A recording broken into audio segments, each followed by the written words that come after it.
right, welcome to another episode here at the MTIP Collective. And who do I have the pleasure of knowing today? Let's start with you. What's your name? Andrea Andrea Camporesi. That's a mouthful. Andrea Camporesi. He's gonna be I got it. It's gonna be complicated.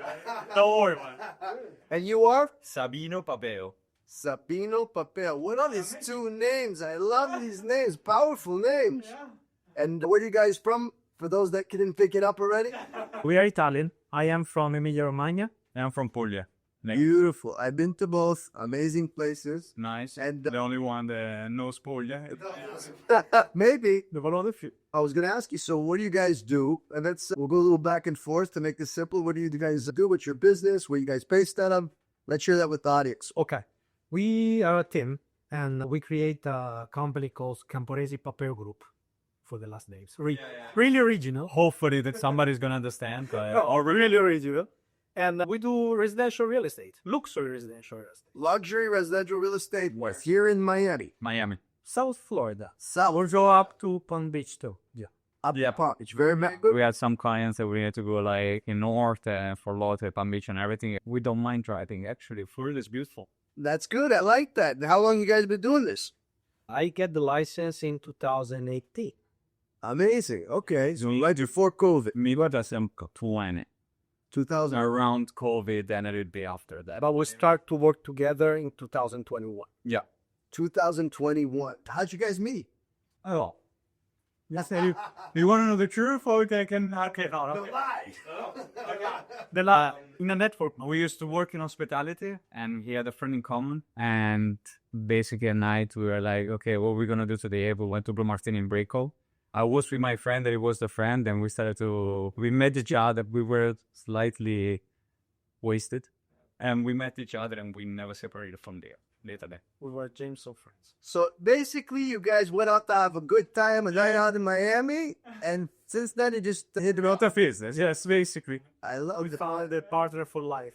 Business partner for life. business, Right, rather. because you guys are both happily married, from what I recall. We're not not each other, but Just during the day, 9 to 5, and then you go back. besides exact. More custom, more 5. That's it. And then wives. So let me ask you guys, what for the market, the way it is right now? Yeah. What do you guys feel like the current market is? Is it a buyer's market, seller's market, up, down? Is it good for you guys right now? Is it slowed for you? Share some of your experience. So buyer's market for sure. You can see the market is adjusting from the seller market that was in COVID time. That everybody was like extremely strong, the seller market. And now the sellers need to adjust the prices and everything because it's more of a buyer market. For us, it's been fine because I'm going to open a parenthesis. Every fucking realtor says, no, I don't want to do buyers. It bothers me. I want to just do sellers. I understand for the business. But we always said, fired buyers. I never understood why the realtors in general, they hate buyers so much. Because it's a known phrase, buyers are liars. You never heard of that phrase? Yeah, but it's a very known phrase. Buyers are liars. Forget it. By the way, my own phrase is, buyers are like the facial hairs on my face. You shave a load, another batch come through. So long as you have a good article. The article needs to be a good product. Yeah. So I think a lot of realtors, not to cut your story, they don't like dealing with buyers because there's no loyalty. And so and they don't know how to build that loyalty. So if you guys are saying you like buyers, that means you guys have figured out, to me, how to keep a buyer loyal and reoccurring and keep coming back to do business with you too. You know why I think we were really special about that for our background? Because almost always around the world, the hospitality business is really so like the job you do when you have to go to university. But if you do it for real, it teaches you a lot of stuff. It taught you how to sell. You became a psychologist. You became a lot of things. And more of that, if like us, you were working in clubs. When you had to deal with people with a lot of money and alcohol and mistresses or wives. Oh my God, yeah. You have to be really good. Yeah. And also doing it with white gloves is like, you need to be precise too. Like, aside from psychology, selling and this and that, you need to be private with them. Indeed, we have clients that don't want to not even make us tell names, so we need to sign NDAs because it's really a private niche. Of course. What do you mean? If you're going to do, you guys do what? Ultra luxury type of real estate? Yeah. If you see That kind of client base is going to want discretion. Is going to want that extra hand. Call you whenever. You have to be available. that's the thing. For that, hospitality helped us because we always worked up to 6 a.m. And since I was 14, I always worked every Saturday and Sunday of my life. That's amazing. So I don't. That's impressive. Yeah, Christmas. Yeah. Think about it. The first time I quit in 2021, we would start this business together. We just decide to go 100% real estate. That 31st of December, I was lost because it was the first time in 20 years I didn't know what to do because I didn't work. And I was lost. What are they going to do tonight? Yeah, he called me, was like, listen, what we need to do, because this is the first time that we're free. Believe it or not, I called my ex-manager in the rest, but you can hire me back for tonight? I didn't know what to do. That's fun. It's weird. But you know what? It's like what older our fathers or grandfathers, if you notice, older people that withers like faster in life, they go out of the world because they stop working. Yeah, They're so used to working. And my dad always tells me, you want to kill me? Let me stop working. Yeah. I think that's why they invented the movie to la pensione, or you call it the pension. Yeah, pension. To kill people because you That's an interesting idea. I never really thought of it that way. Because in Italy, it's not like this. I saw people getting the pension at 40 years old and they're super happy because they don't do shit. Okay, that was a P for the mentality. I don't know about that, man. If I gave you guys both all the money you ever wanted, would you be happy? Would you feel satisfied? No, it's a different mentality. No, it's not like that. It's a different mentality. How much can you go to a Capri, sit on the water or the stones? If you have unlimited money, Sardinia, also be able to Costas Esmeraldas and sit there and enjoy. How much can you do it? You can't do it forever. You get bored. Yeah, of course. Yeah, no, 100%. You need to have something to do, for sure. So what's your why, man? Why did you guys choose real estate? You did the hospitality. Yeah. Why did you leave hospitality to come into real estate? What's your why? My why is because we are Italian, then we are in love with design, architecture. It's true. We're born with them. You guys are both really well dressed today. And where I'm from, my region is the region of Lamborghini, Ferrari, Maserati. Then I always born in this environment, in luxury and stuff. And I always liked houses, essentially. My dream when I was a kid, I never been in university, but my dream was to become an architect. An architect? Yes. Okay, that's but I always worked in hospitality. Then for that, I go to real estate. And on top of that, I think even, like I told you, as a job, it's a service industry. Then it's not so far from hospitality. No, you selling bottle of champagne, you selling $5 million house, for me, it's exactly the same thing. You know what? You're exactly right, because I got to jump over your story, but I do commercial real estate. The reason I don't do residential real estate is because I don't like the transaction sizes are small. So if the average house is $500,000, the average commercial building is $2-3 million. 100%. You know what I mean? So it's kind of, just say, Joe, I 3 million. I did this. That's good. I did this stuff. If I were to do residential, I would do what you guys do. But that is the thing. I'm gonna be 100% honest. It was for the money. Because you I like that. That's a good answer. I don't like. Okay, tell me of real estate agents that tell you. So when I was a child, I dreamt to be a real estate agent. Dreamt to be a fucking astronaut, an addict. Over real estate. So what I was like, it's money, and also then it becomes a passion. At the beginning, it was like I know that I can make certain kind of transaction. It's so the motivator, the why was, and it's always I want to make more money. I'm doing really well in the hospitality, but there's a cap to what I can make. Precise. So what's the next best thing? Real estate. If I'm going to sell, which leads me to my grandfather's story. Grandfather said to me, Mike, you could trade in watermelons. You're going to earn in watermelons. 100%. You train in land. You're going to earn in land. So say that My motivation is perfect explanation. That was perfect fucking explanation. Yeah, man. You know what they told me? Also, it was us. What we learned was like, if your transaction is 500K, it's the same as doing, like you said, commercial. It's the same as you said, a transaction of 20 millions. That's right. So why stopping at 500K? You're so right. It doesn't make any sense. I don't do names because I don't like to do names, but there are a lot of big person in the history. Okay. They always said, if you have to shoot high. Why? I got to shoot. If you're going to do anything, it's actually Trump says it all the time. You can do anything I didn't want to do names. You did it. That's perfect. I love Trump, Berlusconi. A lot of people say that. I know Berlusconi is, but that's it. But now let's kind of pivot for a second. I want to hear some obstacles. I want to hear about some pain. Oh my God. I want to hear something that was a really hard point of your life. Could be anything, right? Could be personal. I prefer it to be business that you had to overcome. I want to hear that story. You can go, each one of you, and Go ahead. how you overcame it and how you felt that led you to overcoming it. What was that process for you? How did you overcome it? When you ask me something like that, the thing coming to my mind wasn't here in Miami. Okay. Was in Monaco, Monte Carlo, Okay. because I lived there too before Miami. And it was the first time in my life where I rented a place before I moved there, Okay. because I decided to move to Monaco until I learned French, and after I came back to my. So you also speak French now. I speak French. That's beautiful. 4 languages: Italian, English, Spanish, and French. You guys should know that. Now you guys 4 different customer bases. Exactly. Canadians too. 5. You speak French. They don't want to.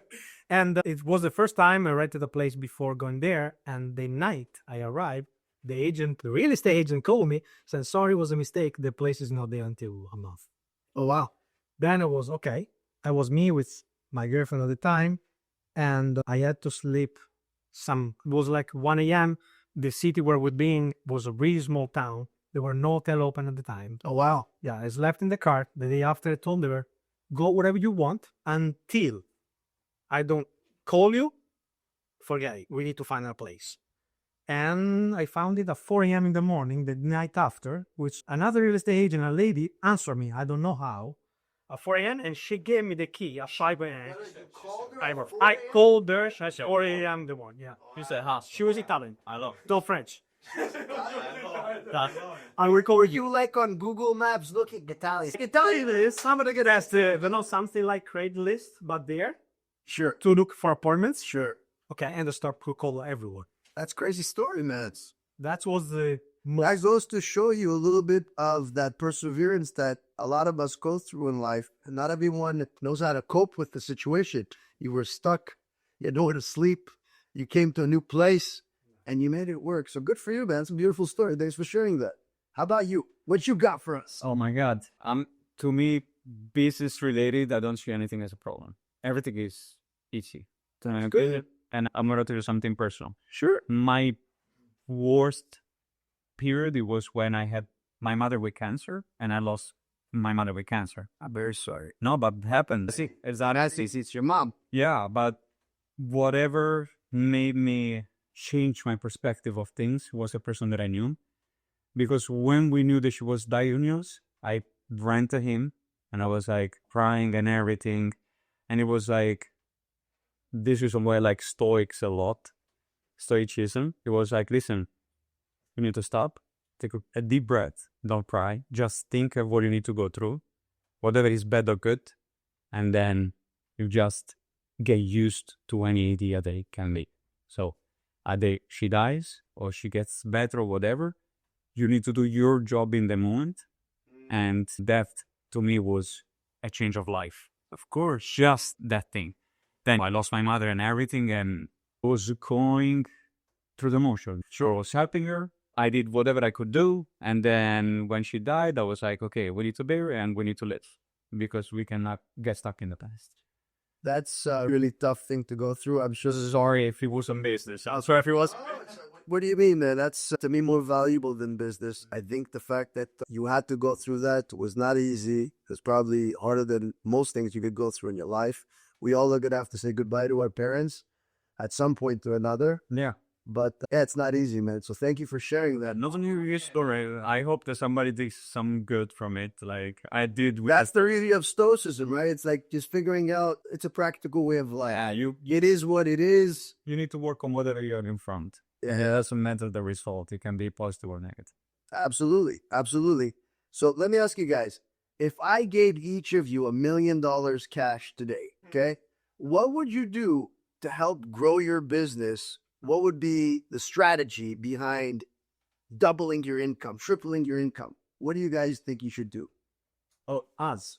Yeah, you're in the real estate game. You're doing well, right? You guys are doing well.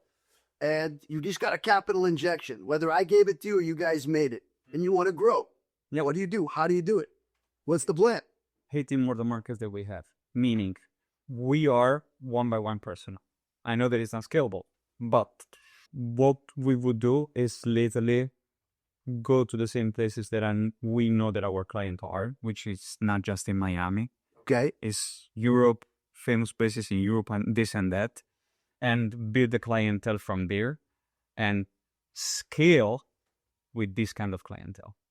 So it's not going to be just anymore one buyer or one seller. It's going to be 50 buyer and 50 seller. And it's a branding based business. Am I right? It can be. Yeah, that's definitely a very important part of growing any business is to have a good name, Yeah. to build that brand.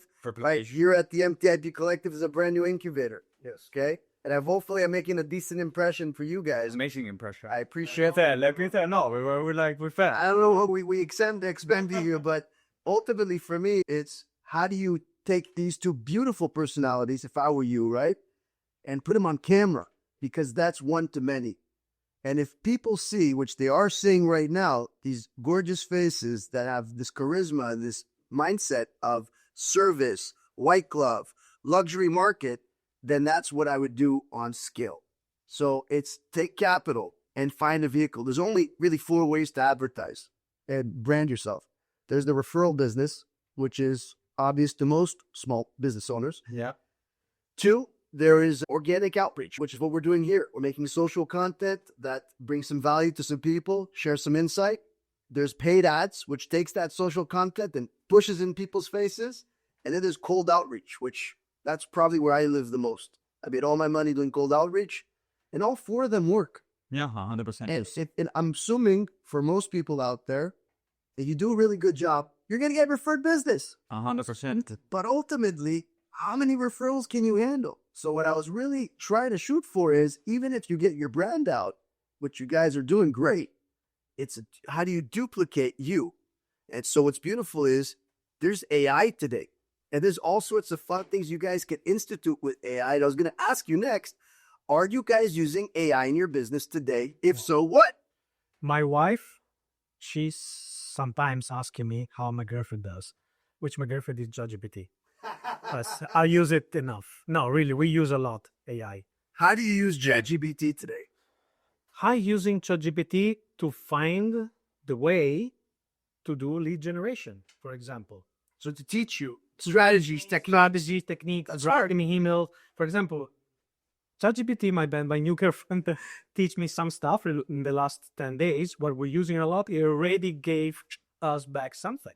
That's amazing. That's fantastic. No, I love ChatGPT. I love it. ChatGPT is amazing. And why aren't you using it? I'm old school. Because I told you, for that we're perfect. I'm old school. I am. Brilliant. I'm doing. You're too young to be old. No, come on, guys. I'm not too young yet.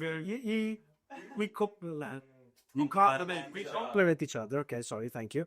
We complement each other because I like to do stuff he doesn't like to do, and they help us. I love that. I try, man. I don't know, captions or opus, other things, and I'm like, damn, I'm not. This is not for me. Oh my God. I'm not technical. I'm like, I don't know.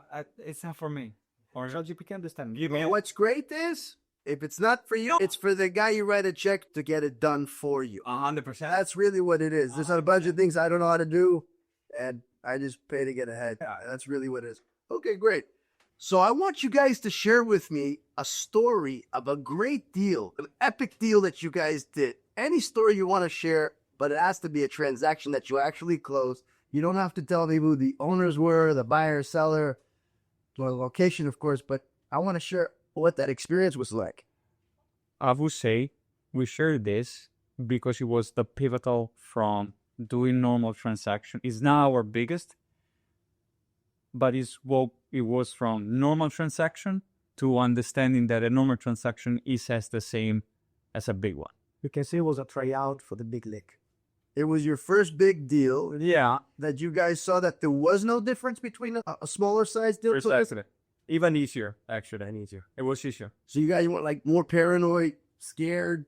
You have doubts. You have doubts because you're like, okay, it's the first deal that is this big. At least I had doubts. We got that. Yeah, it was a period of What made you feel doubtful? Walk me through why you were doubtful? Because our client was taking time, which we weren't accomplished to. And we start to push the deal.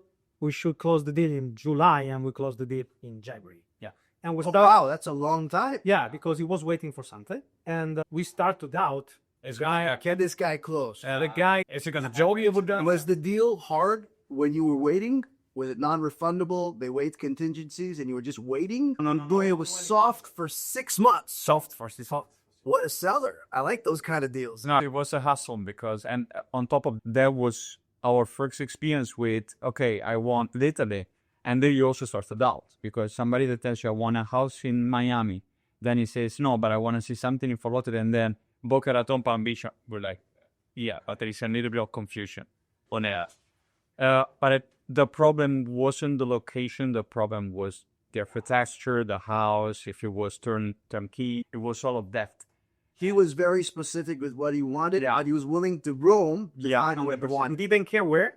You want that kind of surprise. Let me tell you guys something. I think this is a big learning lesson for a lot of agents out there, people that represent.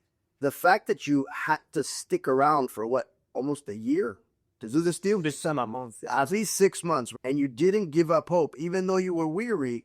A lot of people would have just been like, F off, man. This guy is not real. And they don't walk. But then we didn't miss out on a big paycheck. Presents. That now taught you guys, probably right, that this is probably normal because it's a larger sum. People at this level 100%. are very particular. This was the Knights of the Bottle service. I want the tequila of the da versus give me Jose Cuervo. Yeah. This is what agencies learn in a certain point. First of all, you're not anymore in your time turn. You're at their time turn. Yeah. You need to wait for their time to be ready to talk to you and this and that because those are people that don't want to waste time. So when they have an idea, they're going to tell you, and that's it. That makes sense. Our client actually, but I was talking to him because there was an exchange of phone in between me and him. It was like, okay, I can talk to, because he's in Europe, I can talk to you, but I can talk to you at, 9 a.m. there. It was 9 a.m. there. There was 3 a.m. Sure. So what do? You're not going to answer for a deal that is 20 million? Absolutely you're going to answer. So you're going to answer? Like, yes or yes, you're going to answer. So good for you. I had my wife, it was pregnant in that period, and she was hardly sleep and this and that. But I was like, I need to be awake. I cannot be with you and help you for now. I was in bed checking on her. I was on the couch, like with the phone like this. That's crazy. Is it going to happen? First night, it didn't call because she was busy in other thing. I was like, meh. Second night, it called. It's their time. Yeah, believe me, do I know? Do you know? And that's why eventually, to go back on some of the previous conversations we had, I decided I wanted to be an investor too, right? Because I wanted to control that time. I do see the value, of course, of running and operating a full-fledged brokerage, a service. I think if someone came to me and said, I want to get into real estate, I'd say, go get your license. I wouldn't say, go be a buyer. I'd say, go get your license. Because having a real estate license legitimizes you starting out in the community that you're going to start with. And the best way to learn is to do it through other people. When you represent someone, you get to learn escrow and title and how to show and do contracts and all that. So I always say that was a really inspiring story because I bet you a lot of people are like, am I just going to give up? 100%. Do I just white flag it? The problem that I think of the day of today, no, not just in Miami, I think everywhere, is the people that lost their patience for everything. And they always see, the bullshit behind. Okay, no, the guy is bullshit. Or we had clients, him too. I'm not telling you it look like an omelette, but like I've had a couple of those. I have a dime which is a big I shot. have a bit that's missing a tooth. I measure so many Nicolas, but it's the snow pets and flip-flop. When this is another client which I love him, and it was my first client, big shot, and he came to me because I met him in hospitality business. He knows everyone, but he chose me because he knows for him I will go like 300%. Okay. He was young at the time. I was young too, younger. younger. You guys are, yeah, man. I'm older than you. And when we get to some places, is a really high roller. People don't believe in us. The sellers or the agent, they were fuck with us. Say, yeah, okay, I don't know if you can. The guy was like really short, 5 inches short, and then tank shirt or whatever, or just a shirt, tomahawk. Like it was like, Yeah. it was Punk rocker skater with a lot of money. precise, and it was amazing. And he has a lot of money. I don't need to show off. I just have it in the bank. And then, just accept. whereas, yes, that's true. Unfortunately, here in Miami, because it's always Flashy, yeah, sure. You don't know what's real. Yeah. you don't know what's real, but because that, a lot of people, agents or whatever in service, if you're not flashy, they think you're bullshit. Yeah, that's true. If you don't have the Patek Philippe, Like, but if I I'm the opposite. I met a lot The ways you are, which are in flip-flops. you are right. And not to divert, when I started to want to promote myself, and I really didn't want to promote myself, I wanted to die under a rock before showing my face on camera, even though I feel like I'm okay at it. yeah, you're amazing. It's lost my train of thought. We were talking about. Flip-flop and shorts. People don't. The flashy. But yeah. So I was like, do I have to really show off my Rolex, a nice car, the jet, all these things I get access to? It's going to make me look like someone I'm not, because I'm not that guy. But you have. But I have access to. Yeah. And I'm saying to myself, I guess I have to, because people love that front, but then that's the hook. You are that too. You don't define yourself by the Rolex. Better spoken. You are that too. You can live that too, so you can show to people that you're not a fraud. That's true, but also with time and with beautiful age, you start learning you just don't give a shit anymore. If someone tells me, are you willing to lose all of your money, all of it, go broke, go in the hole and start again, I'd say yes. That can happen and you do it again. But I'm not scared of it happening. I'm not like, oh my God, how should I gonna do this and that? It doesn't define you. Not only that, it's because once you do something, you know you could do it. You can hate it. Yeah, You can resist it. And it's not going to take you all that time to do it the second time or the third time. It's going to be way faster. Like a third of a time, literally. Half at a time, a third of a time, a quarter. Like, and then it's easier to do it. It's AI today. You see this curve, it keeps doubling its intelligence every 2 to 6 months.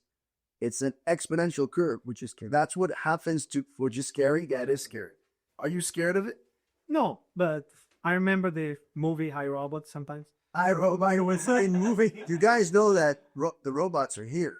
Yeah. There's functional robots that are about to deploy. Which I can only one company looks like Elon Musk a little bit. It's a connection.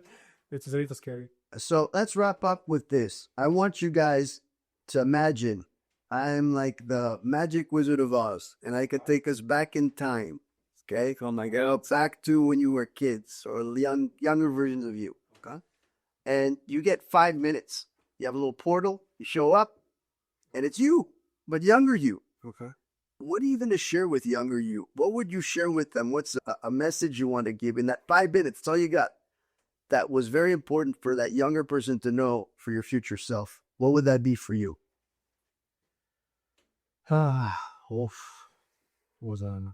You like my questions, right? I know. I think I'm gonna start. Yeah, go ahead. If you know, you start. Oh, no, go ahead. I don't know. Okay. I think just really what I did in my life since I was young, I will do everything again. No regrets. Then I would tell him, believe in yourself.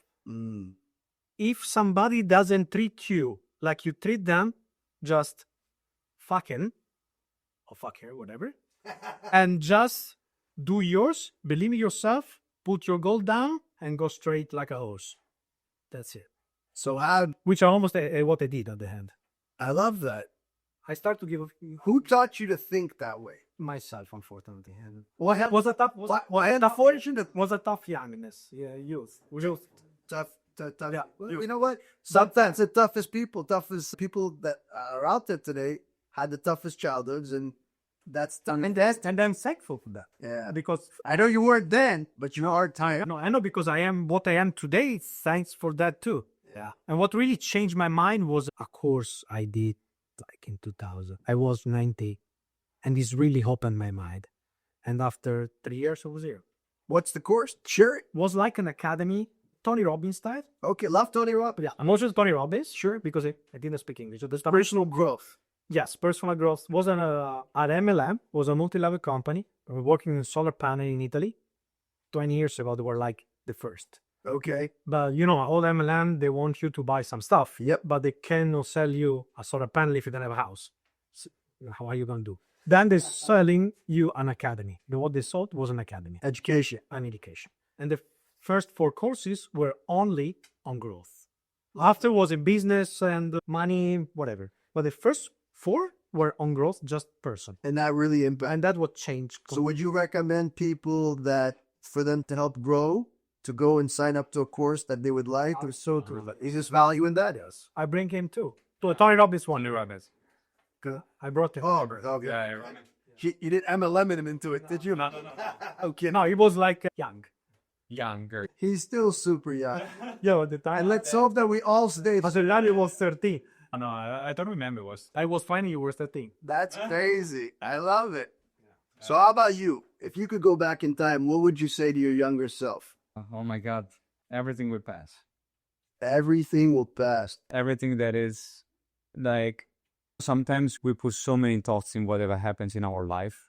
And at most probably, and I had problem of anxiety, depression or whatever, that I took care by myself. And also with the help of people that love me. Mupi was one telling me, listen, snap out of the fucking shit that you have in your mind. And he helped me just saying that. But everything will pass. Good and bad. It's a new day. There's that stoic nature again. Yeah. I like that. But I learned it. I learned it either from somebody else, and then I started to study it. And That's good advice. I like that everything will pass, or this shall pass too. this shall pass. Yeah, it's good. Of course.